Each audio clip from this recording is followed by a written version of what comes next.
Let's lower your stress levels now. What are you waiting for?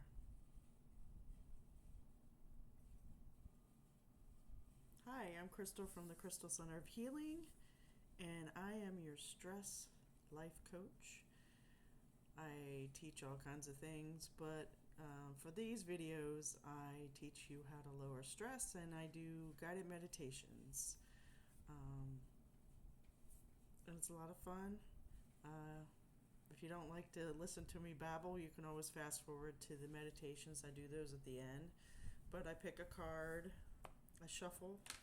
I don't pick a card.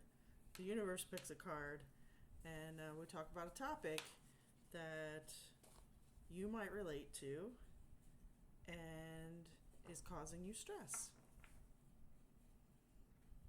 So let's get started. Let's get a card. I'm going to shuffle these cards. Although it looks like, okay. We ask a higher power to pull a card that on something we need to work on.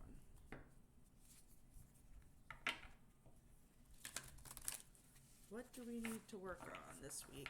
I do these weekly now. I was on hiatus for a little bit because I was working on my own self-care. Even though I feel like doing these videos is part of my self-care. Because I get to talk.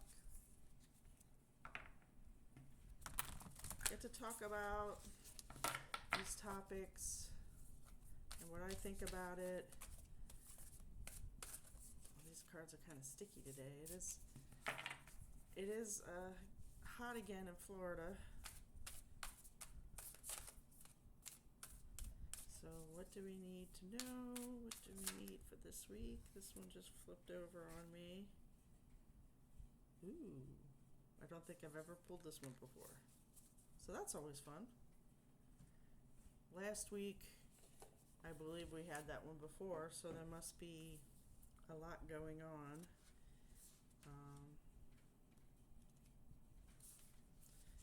The card is Acknowledging Apprehension. Let's see. You can probably see it better from that side. Acknowledging Apprehension. When it's a yes, nothing can stop me. When I'm unsure, it's always a no.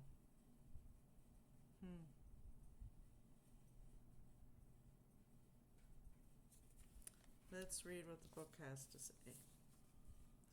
When apprehension is acknowledged, you become aware of a constant back and forth between polarities. As this back and forth movement occurs, it can feel nearly impossible to make decisive, empowering choices. As you acknowledge any apprehension, recognize that either it is your heart trying to warn you of an old choice or pattern you are about to repeat, or it is a sense of unworthiness that makes you unsure about how to step onto the biggest stage you dream of commanding. The power of discernment bubbles closer to the surface the more often your apprehensions are acknowledged, and it is needed to determine which of these two options is true. This mantra is ideal for resolving indecisiveness, balancing impulsive behaviors, and trusting your instincts. There's a lot of truth in that. If you are indecisive and you don't like to say no, and I'm sure it causes you stress because you say yes and you don't really have time, or you don't really want to do it, or it's something that may not be in your wheelhouse. That's can be very stressful for people. And I'm sure right now, with everything going on in the world, there's a lot of apprehension going on. Because it's hard to make decisions because the cost of everything is so high, and you're wondering if you should take a risk doing this or that or the other thing. So it's hard to make decisions based on that. We don't know if we're going to war here, or it's just, life is just not easy right now. It's never really that easy at any time. It's more of how you walk through life. If you allow everything to make you apprehensive or stressed, or however it makes you feel.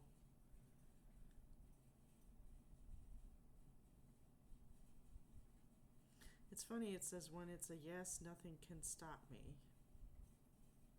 Well, I would hope that would be true. When I'm unsure, it's always a no.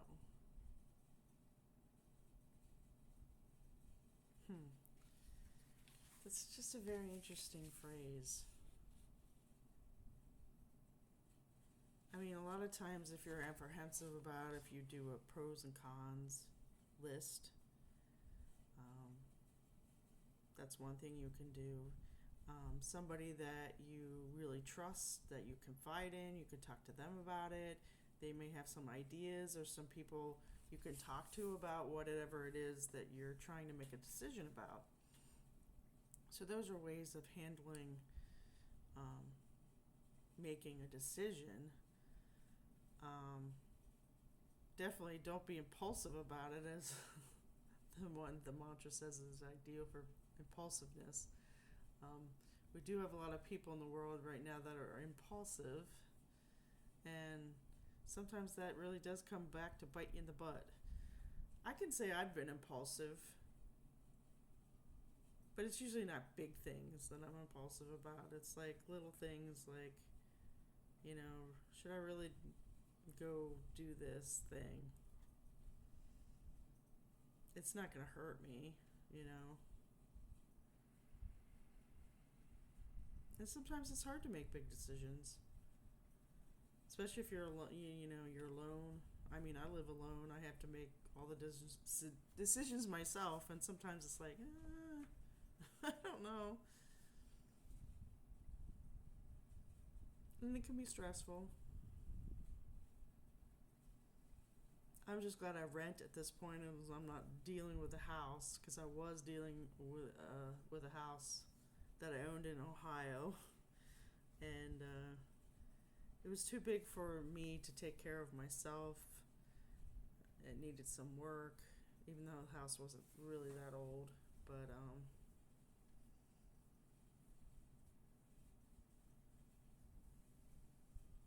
my decision of selling the house was not impulsive.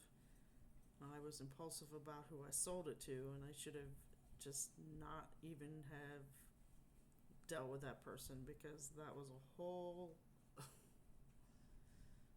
big issue, and he really stressed me out. And it was more than just him, it was like his whole family was involved. It's like I all of a sudden had people like showing up on my doorstep, like telling me I had to get out and stuff. It's like,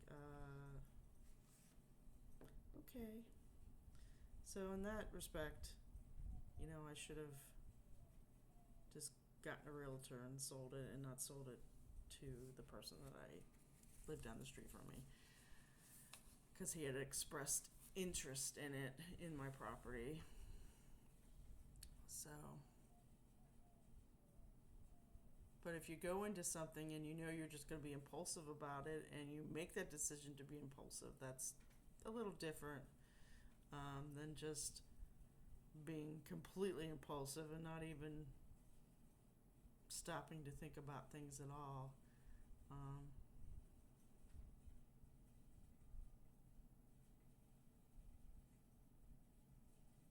You just have to, like I said, pros and cons, talk to a trusted person, depending on what the issue is. Could be your partner, could be your best friend, could be a business person There's always resources. Look things up on the internet. If it has something to do with your mental health or even some litigious kind of stuff. If your work has like an EAP, an employee assistance program, there's usually all kinds of resources to help you out and make that would help you make decisions or help you out with stuff.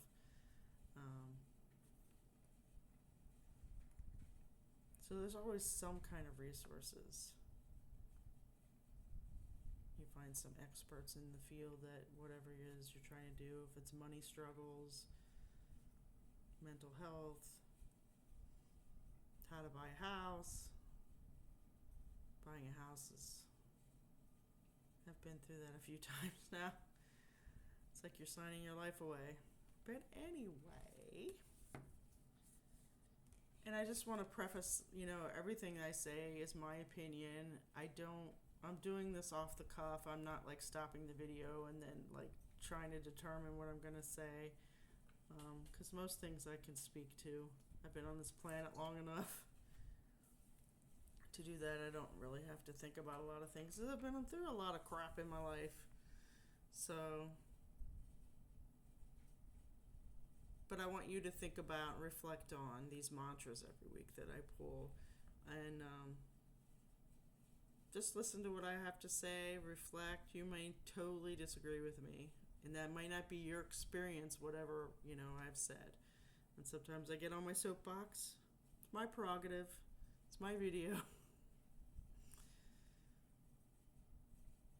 But I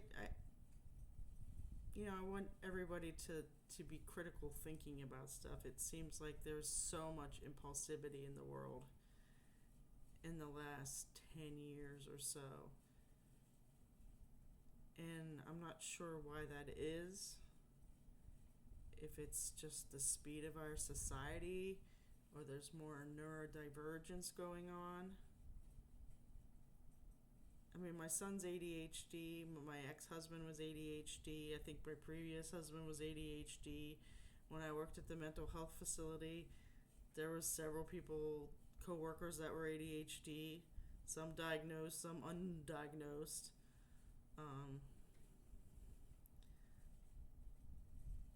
ADHD people seem to find me. I have a best friend that has ADHD. So there is a lot of neurodivergence in the world. So there's a lot of impulsivity that comes with that. Not every ADHD person is extremely impulsive. There's different layers of it. Everybody's different. But I know the DSM, is it 5 or 6? Oh, we're on 5. I'm dreaming of 6 apparently. There is an impulsivity disorder now in there.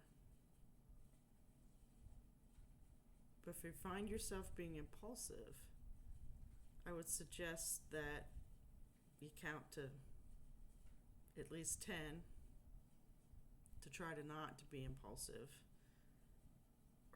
Or do something that I call, red carding yourself. And you can either imagine it or you can create just a red card, because most of us know red means stop, right? The stop sign's red, so we stop. So if you red card yourself when you see yourself being impulsive or you're saying things that you don't want to be saying and you're catching yourself, you can red card yourself. I'm able to just imagine it. It's like, oh, I got to red card myself. And I've taught other people to do it, and it works if you use it. Or if it's a big decision, make yourself stop, count to 10 to hopefully your brain will stop, and sleep on it. Now, if you're in a state of extreme stress about it, anxiety, it's making you depressed, any kind of mental health kind of, even physical manifestations, you're angry even, you got to give that like a week at least, if not 2, to make a big decision. Because when you're all up in that kind of stuff, you're not going to make a good choice, unfortunately. And And I would think you would be apprehensive first and not just impulsive. But like I said, everybody's different. Everybody's brain is different. We all have different experiences and different knowledge bases. So you got to find what works for you. And, don't give up right away if you're trying to implement some of these things, because you're making a new habit, and that takes, I don't know, last time I heard it was like 67 days or something like that. Some people, I think it used to be 27 days, a month. It takes practice. Anything new that you try to implement, or, we don't really break a habit, we replace habits. It takes time.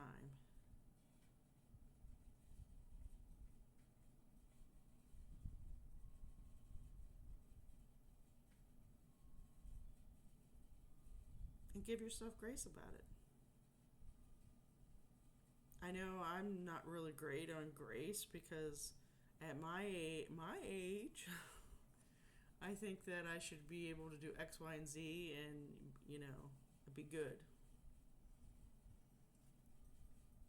But it's not always that way. I know my mind's not as sharp as it used to be.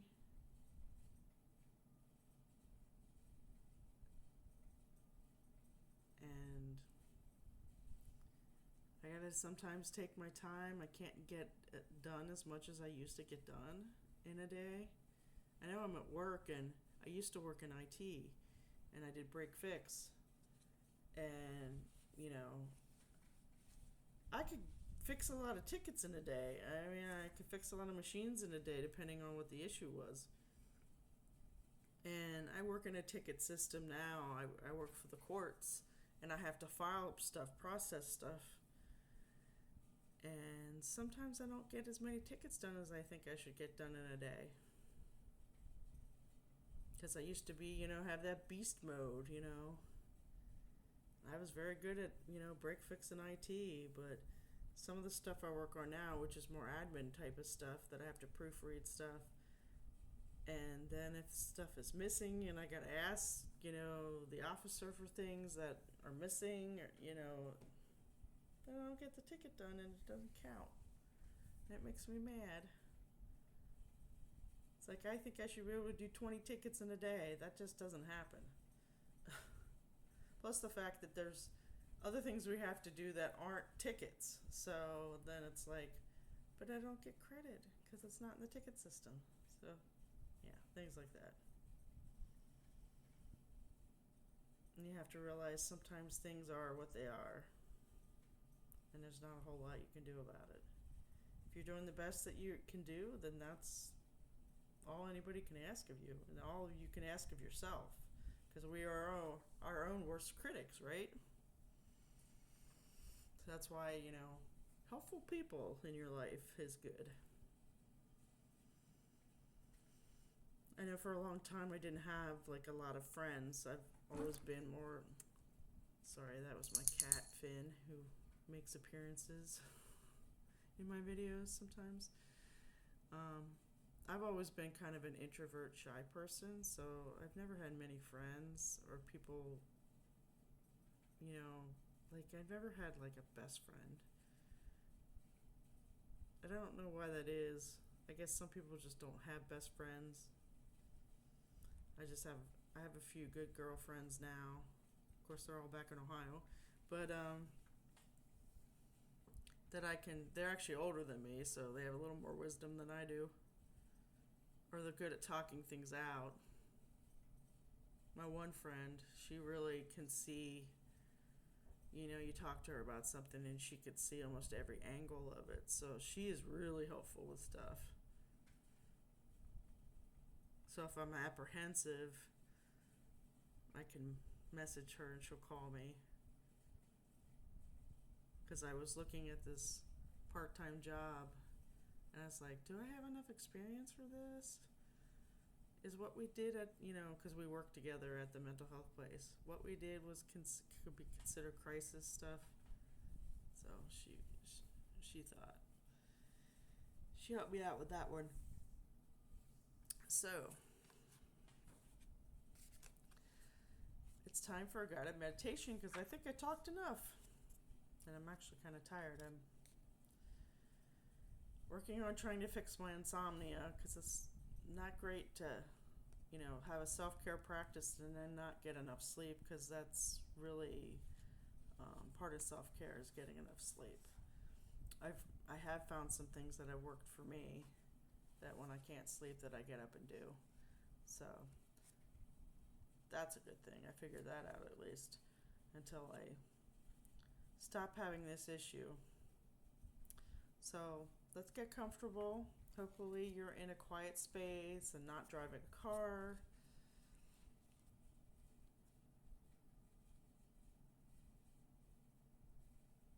You could be semi-reclined. It's always better if you're really sitting up with both feet flat on the floor. If you do like to sit in lotus style, that's fine. If that's what works for you. When I was taught to meditate, because I have a regular meditation practice, Vedic meditation with a mantra. My teacher teaches us to sit up with both feet flat on the floor. We don't have to sit lotus style. That's not necessary.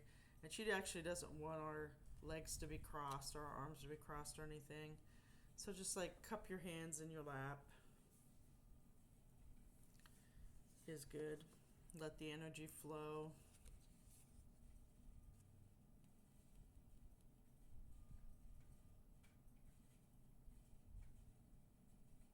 So let's clear our space. This is a method that my energy healing teacher taught me.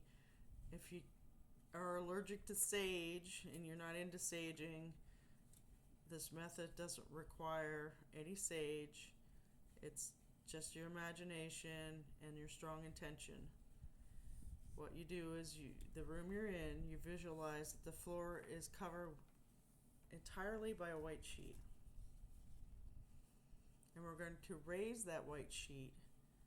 And as we raise it, it's going to take all the low vibrational frequencies with it, all the bad stuff, all the negative stuff. And we're going to continue to raise it slowly and set that intention that's going to take all that stuff away. And we're going to raise it up into the sky, into the heavens, and allow the helper angels take that and transmute that energy.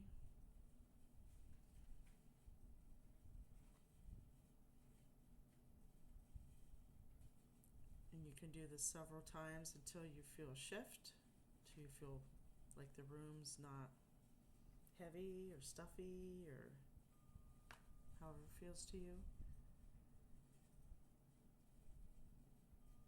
And this is a method you can do anywhere. You could sit in an airport and do it. Sit in church and do it. I've walked into churches that have needed cleared. You wouldn't think that would be the case, but you leave your energy behind when you go on to church. So if somebody's not in a higher vibration, you can feel that residue.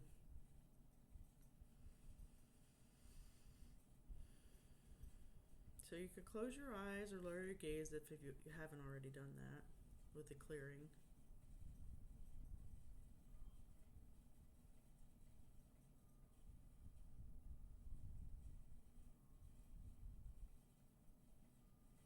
And we want to make sure that we're grounded.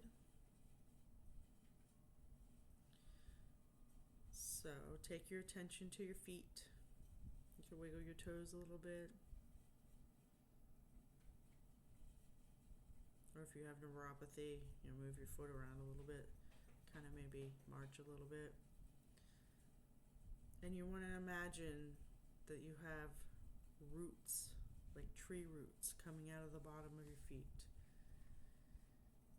And we're going to extend those roots down through each layer of earth. Through the, you're going to go through your floor, or if you're outside, through the grass, through the dirt, rock, and sand. You may pass through water on your way to the Earth's core. And continue down to the core.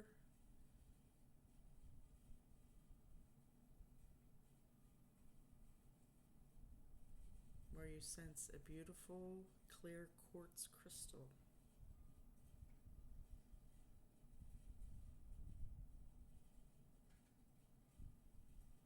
And it's cool. And you're going to bring that energy of the quartz back up through your roots, through each layer of rock and water and sand, clay, dirt. Bring that energy up into your feet and up into your legs, your hips, allowing it to fill your entire body as it makes its way up to your heart.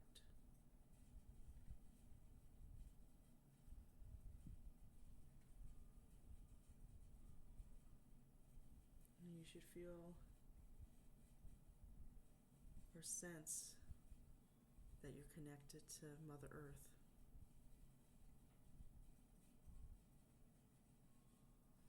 Now I want you to take your attention above your head, 300 feet, where your personal star is. Just sense that it's way above your head, and it's twinkling.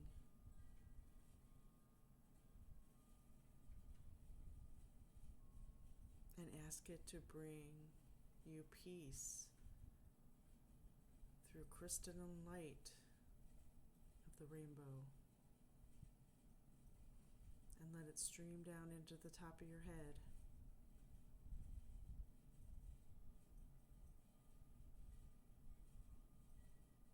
Down through your body, hitting every chakra, every part of your body, every cell.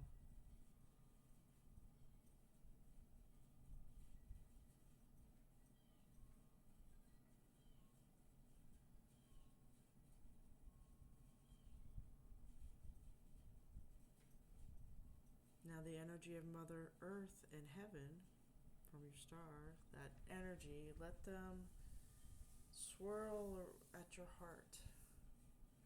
Just imagine this swirl of energy around your heart. The unconditional love from above and below. Allow it to open your heart.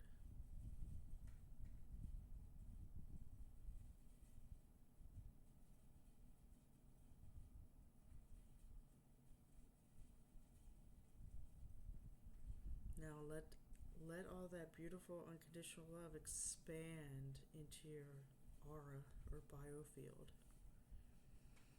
Just allow it to, and you may have a large aura, could be as big as the room you're in. And we're just going to allow all that to cleanse you, to lift you, to make you feel lighter, brighter, more joyful.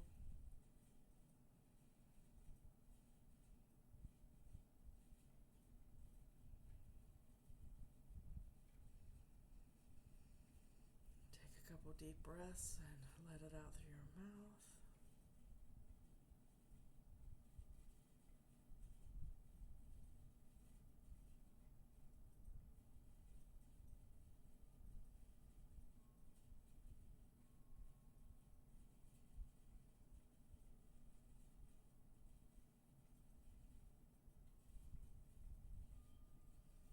want you to scan your body from your head to your toe and see if there's any place where you feel stress.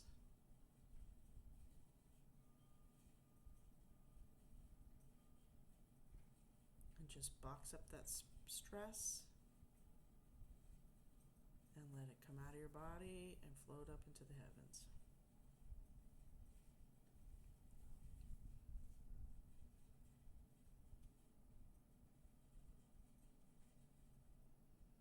Just imagine it, like plucking it out and letting it flow up. And scan yourself again and see if there's any other areas. Rinse and repeat.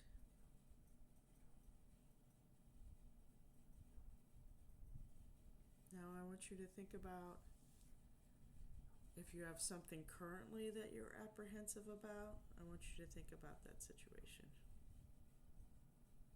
If not, think about a past apprehension.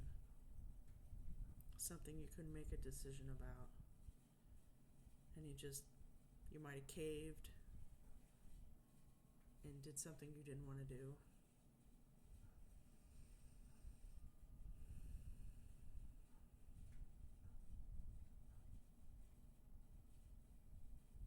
If you were stressed about it or anxious or wherever, where is it in your body? Because I'm sure it's still there.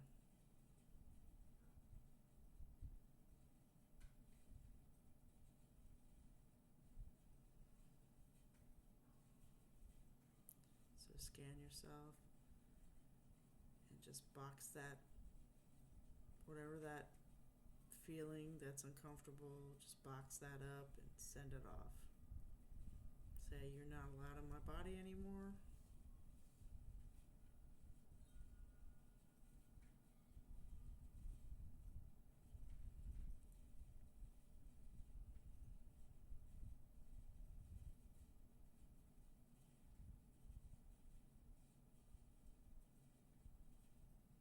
And once you've gotten all that, I want you to just think about that memory again. Now, hopefully, it doesn't cause you any stress at this point. But I want you to think about and visualize how you could have handled it better, if that's possible. Or if that wasn't the case, did you give yourself grace about it?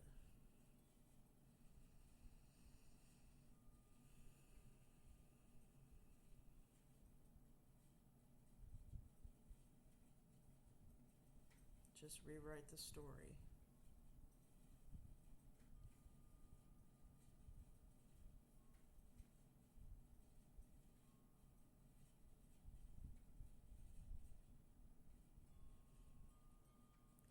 And if for some reason that causes you stress, just scan your body, box it up, and remove it and let it go.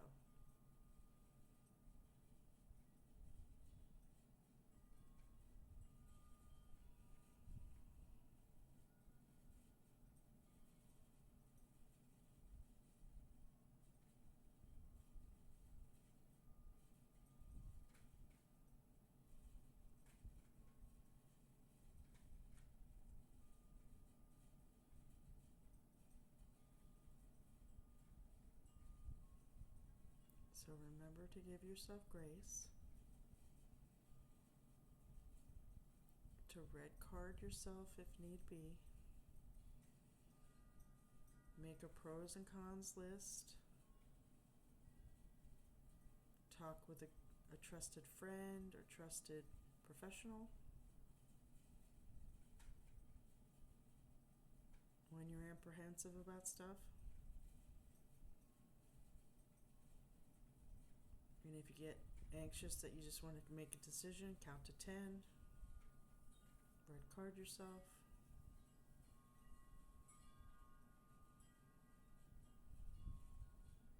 You can go ahead and open your eyes.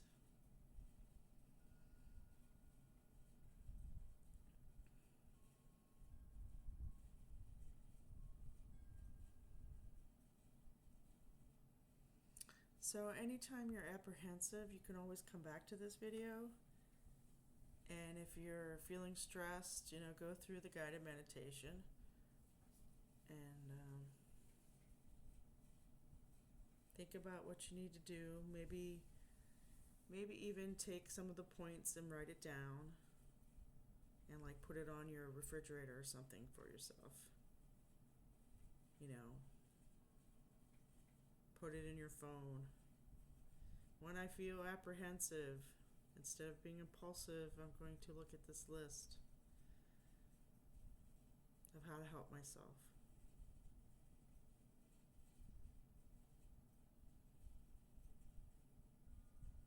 So hopefully this has helped, or at least given you some ideas of how to help yourself in those situations. And acknowledging apprehension is the theme for the week. So acknowledge what you're feeling too, so you make better decisions for yourself and hopefully less stressful, less high cortisol.